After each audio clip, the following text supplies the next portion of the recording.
Perfect. All right. Good morning, Eto. How's it going? Good. How about you, Cedric? Yeah, it's going all right. It's going all right. Always a pleasure to meet founders. And I'm, eager to learn more about Gatling X and about you today. So, maybe before we do that, I'll give a quick intro on myself and on Shore Valley as well. Then we're no longer strangers. We can get started. So, um, Yeah, so I'm an investment analyst based in London. So, deal sourcing, deal origination, that's my bread and butter. Find deals and then also hopefully lead them to close. So, yeah, Shore Valley, we've been around since 2017. We're an AI enterprise software fund. We're very much a founder-led fund. Both of our founding partners are exited tech entrepreneurs themselves. This is, very much part of the ethos of the fund. And yeah, so we kind of operate at seed stage. I think the average ticket size is about £1 million. And given the fact that we like to lead rounds, we're also happy to participate, but leading with about £1 million, is our preference, and that kind of puts us at seed. We're happy to go pre-seed as well. I mean, we've seen a lot of very successful AI companies, AI enterprise software companies, just skip seed altogether. So, we're flexible. We're flexible.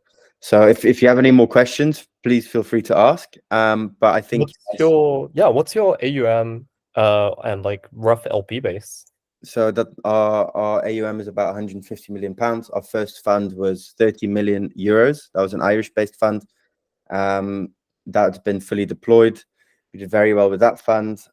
So we raised a second fund, our UK fund. That's a £85 million fund anchored by the British Business Bank by about £50 million, and then another €50 million Irish fund. So those are the two live funds. I'm mainly working on the UK one. The LP base is mainly sovereign LPs, like the British Business Bank, and then some high net worths as well. But yeah, it's Shore Valley is mainly backed by sovereign money, which is always good. It takes a long time to go through the due diligence for that. Got it. Excellent. Super cool. Well, I suggest that we kind of have a quick pitch, and you kind of articulate the problem solution to me, and then I'll ask a few questions based on that as well. But maybe before that, tell me a little bit about yourself. Why you decided to start Gatling X. I think that's always the most interesting part. So yeah, I would love to kind of learn about your founder journey and then about what you're building. Yeah. I'm Eto. I used to study mostly around sort of machine learning, infrastructure, and reinforcement learning, as well as robotics. I used to work at Wave, which is now the largest venture-backed self-driving car company in the world, I think. I think my takeaways from working in self-driving or robotics has been it's really hard, and it is not a good venture opportunity, let's say, to like pursue as a company. And so sort of my takeaways with my strengths being primarily in reinforcement learning and ML infra was to actually go to the non-obvious, boring, and complex sectors. Namely, one of the trends I noticed was this trend in cyber where you have increasing geopolitical tensions, and as technology proliferates and digitization continues, cyber will be a critical part of that. And then I looked around for different entry wedges, and something that really struck out to me was around crypto, actually, where you had this very asymmetric talent distribution where essentially everyone who is competent in machine learning absolutely hated and didn't want to go into this sector and hated it with their guts. And so that's where I saw an arbitrage opportunity, especially because the crypto security problem is so big, so underserved, and yet so difficult because you need a high level of ML expertise. And that's where I found this sort of unique angle and wedge to go in from. And then, yeah, really the big problem is, even though you can deploy any code, like smart contracts, I don't know how much you're familiar but it's just code that handles money and like financial transactions. They are very, very easy to write, but to get it to production, there's a huge barrier, right? It's sort of reminiscent of the old days where, it was very difficult to launch websites back in like the 1990s, where there's this massive overhead where to get it into production, you have to get your smart contracts audited by a human security auditor who takes 3 to 4 months and charges you on average around 50 to 100K. And, this basically completely kills development velocity and product velocity, which I think is also the cause behind why crypto really hasn't found that many meaningful product market fit other than stablecoins. And we really think that, smart contracts will be the biggest driver of neo fintechs using smart contracts and stablecoins. And we want to make that process as smooth as possible. And so our solution is actually extremely simple. It's just what we call a hackbot that takes code bases in and bugs out. And for that to find the bugs with low false negatives and false positives compared to a human being. And there's a very objective evaluation metric for that, which is all the past audit contests that have happened with, these bugs were found by which humans. No, excellent. Yeah, I think, smart contract auditing and execution are definitely bottlenecks. And I think from what I, saw, from Gatling X, you chose, to go for EVM compatibility of your solution. So, tell me a little bit about why EVM. I mean, obviously that's probably one of the largest markets in crypto, but tell me a little bit more about that. And, if you're thinking maybe also about bringing the solution to kind of other chains. Yeah, so just context, like EVM stands for the Ethereum Virtual Machine, which is the exact runtime that these smart contracts run on. So, the EVM is like where 90% of all financial value is at on the blockchains. And that doesn't necessarily mean Ethereum. Like there's a bunch of different blockchains which are not affiliated with Ethereum, which also adopt the EVM. And generally the agreement is that, the EVM has network effects, much like JavaScript or Python in the early days, and this will proliferate. We chose the EVM mostly because we believe in this network effect, as well as the dominance and the proliferation of it. And just it is where majority of the data, money, and sort of markets are at. I think we are fairly indexed on the EVM in the short term because we want to be able to serve that market as best as possible. While I think some other competitors in the market are trying to go for more, let's say, sort of broad approach. I think many of our secret sauce, if you will, is our proprietary technology called GPU EVM, which is the fastest EVM implementation in the world by around 100x. And we achieve this by massively parallelizing the EVM across 10,000 cores of the GPU instead of 16 cores of the CPU, which is sort of the traditional method of doing it. And yeah, we achieve 100x execution and unit economics, which means we can enable reinforcement learning and massive search for vulnerabilities in the large search space of possible vulnerabilities. Excellent. So, I mean, it sounds like the solution's very, very complex here. Well, you said simple, but it's, you really went vertically here, and whereas the competition kind of went more horizontally. So, tell me a little bit more about that. Kind of what differentiates Gatling X really from, other competitors, whether it's on EVM or, kind of on other networks in the Web3 space. Yeah, I think it's really the focus on the EVM, which is, again, where like 90% of all financial transaction value is at. I think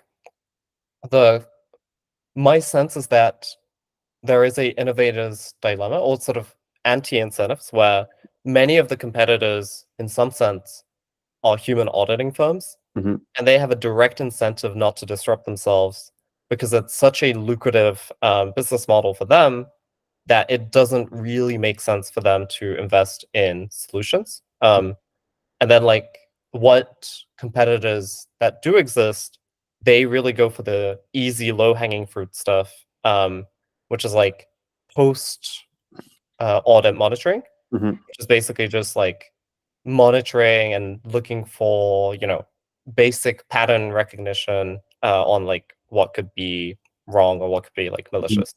Hmm. Interesting, interesting.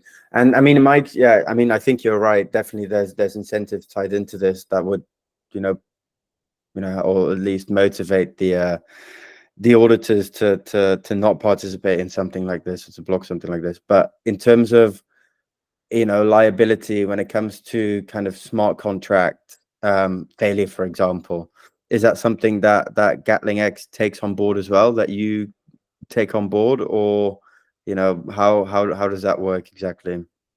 One of the things, so for now, we are not going to take liability for any of these. In fact, the current market with these security auditing Mhm. firms, they don't take liability either, because there's just so many things that, could be missed. Humans are imperfect, et cetera, et cetera. It's just I a very stamp of much, approval, kind of. It's just really a stamp of approval, right? it's a stamp of approval. It's a the way I would describe the security market is it's a brand-centric, supply-constrained market. So Mhm. um, the I think there's a lot of similarities you can draw between the luxury bag market and the security market, in the Mhm. sense that, your average user cannot distinguish between, let's say, a luxury leather bag and a normal leather bag.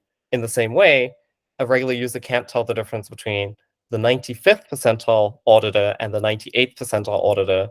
And so all of their buying decisions are essentially just based on brand. And Yeah. that gives a really compelling reason to go now and fast, because really, I do think it's a sort of there is a significant brand moat in the market where like everyone with this kind of brand right now are all just human consulting Mhm. firms, Mhm. and being the first to have an automated solution with brand really gives you this first mover advantage, because the market works in Mhm. a sort of brand centric way, and it's also heavily supply constrained as well, where there's not actually enough auditors to meet the demand that exists on the other side. Yeah, absolutely. No, that's a very interesting point. So I guess for you, the vision is for Gatling X to kind of be a seal of quality for projects, trying to build, and sell tokens as well. So is that Yeah, correct? I would say it's much bigger than that. I Mm. think the way we think about it is, you know, the premise of security in at least Mhm. crypto has been generally, you know, let's make trustless systems. I think one of the things that they don't mention is that really the trustless systems, you are just shifting away trust from institutions and people Mhm. to code and the like sort of security of the code. And we think that securing that is the most important part of the Web3 sort of industry. And we think that there's an entire large opportunities around building sort of safety products, namely sort of large insurance products around all of these neo fintech rails that Mhm. will be laid out by smart contracts and stablecoins. And we want to be the backbone that really secures that and Mhm. increases product velocity and development velocity on all of these Mhm. ecosystems. I think much further than that, though, in the sort of horizons that we see, is we can see ourselves, like first really capturing and focusing on the Web3 market, but becoming much larger in sort of this large cyber AI company, almost like a foundation model company, but really focused on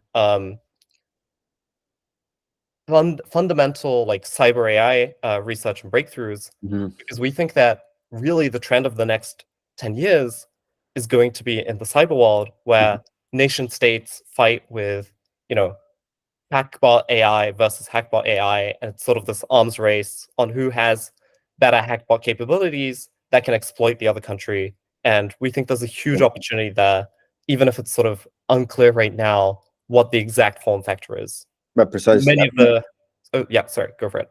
Yeah, I mean, there's a huge kind of opportunity in the kind of post quantum like cybersecurity world as well, of course.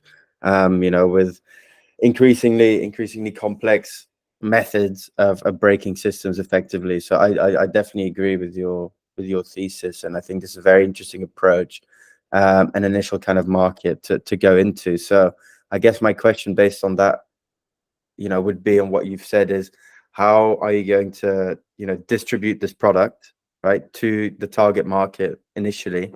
I think, from what it sounds like, it'll be very important to kind of win over some early adopters and innovators that want to use this technology in the Web3 space and kind of have them as evangelists for Gatling X. So what is kind of your go-to market here? How are you going to get, the product in the hands of the people that need it the most?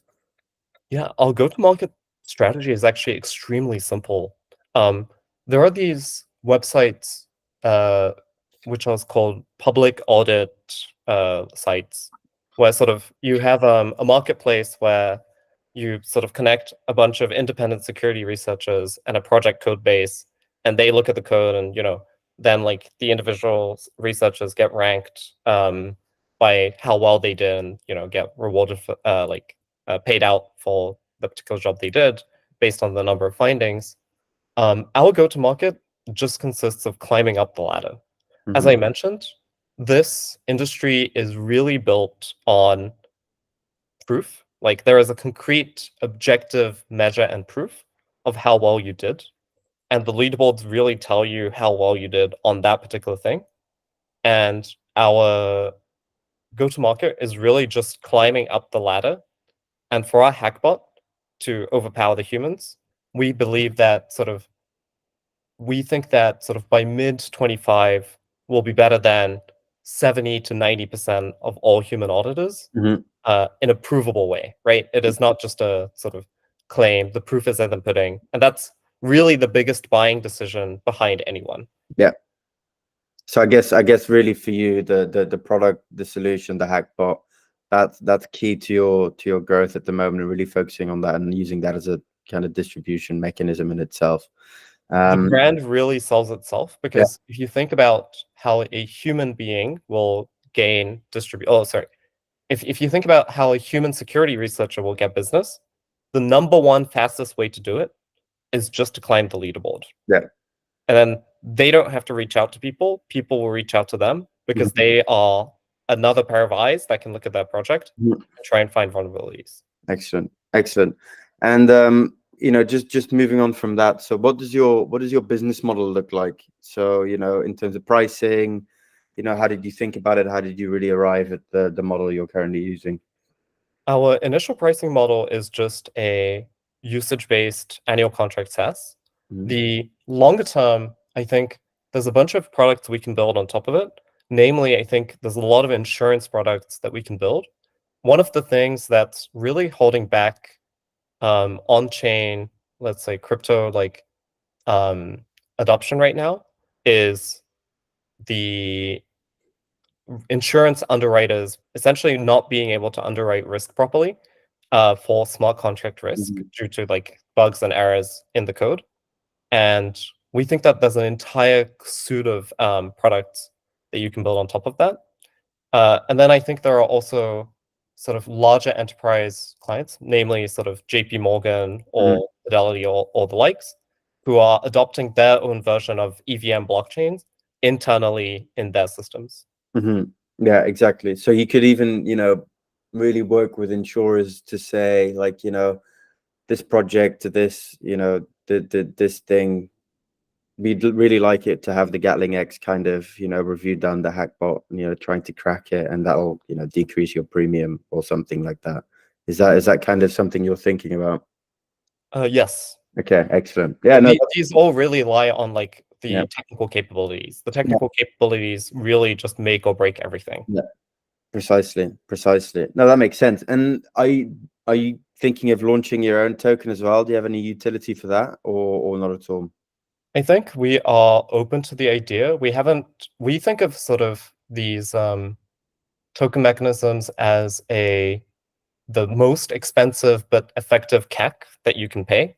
Like we think of it as an incentive mechanism to accelerate growth post PMF. And, I think our thought is that we will be opportunistic in how we will use that mechanism Hmm. to incentivize particular behaviors that we care about. Yeah. No, they can be good for incentive systems, but it can also, at the same time, like you said, attract users. It's great for CAC, but in terms of kind of retention and utility of the project, that can be harder, right? So I think again, the real value sounds like it'll come out of the strength of the solution, and if there's an opening for a kind of an incentive mechanism through a token, then it sounds like that'll come later down the line, and if the opportunity presents itself. Yeah, I generally don't believe in token retention in the sense that I think many of the failings of many projects, or at least I've never seen a case where the token retention has been a real thing. Maybe part of that is just down to sort of the SEC being quite rough on like being issuing securities, Mhm. which makes it then Mhm. really hard to gain retention. But at least historically, I can't think of an example where there's been a really effective retention mechanism. Or there are very Good. few projects. Agreed. Okay, well, I'm conscious of time, so I just wanted to kind of, touch on a couple of milestones you've had in terms of traction, kind of, where you're heading at the moment, commercially, and then also, tell me a little bit about the round and kind of what the use of proceeds will be. Yeah. In terms of milestones, I think the most significant is definitely the GPU pod and really building the fastest EVM, and also on top of that, we built this thing called the fuzzer, which is Mhm. like essentially a security testing tool, if you will. Mhm. Um, and it is the best EVM fuzzer in the world for finding vulnerabilities. And then our human hack bots are now measurably better than junior security researchers. Um, and we think that sort of by evaluating it on past contests, and we think that sort of over the next 6 months, we will be measurably better than, sort of associate level to senior level security researchers. Mhm. Excellent. And then in terms of your round, how much are you raising? Have you got any kind of soft commits yet? When are you looking to close? We are not.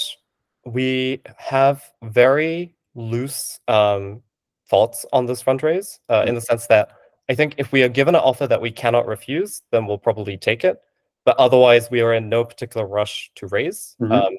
We have plenty of runway down, and yeah, I think we think of it more like an opportunistic Mhm. raise, where if there is an offer we can't refuse, we'll take it. Okay, sounds good. Sounds good. All right. Well, I think that covers mainly everything. It was a pleasure on my side, um, Likewise. to get to know more about you, Ato, and Gatling X. I think maybe what I suggest from my side, but we're technology enthusiasts as well. Like, we like discussing, solutions as a team, whether there's a fundraise happening or not. So I'll discuss it with the team. It sounds like the technical solution is super interesting. So it might be worth, debriefing with our kind of in-house CTO and maybe make an intro there as well. Kind of, have a look at everything together and see if there's any work we can do together. Sounds good.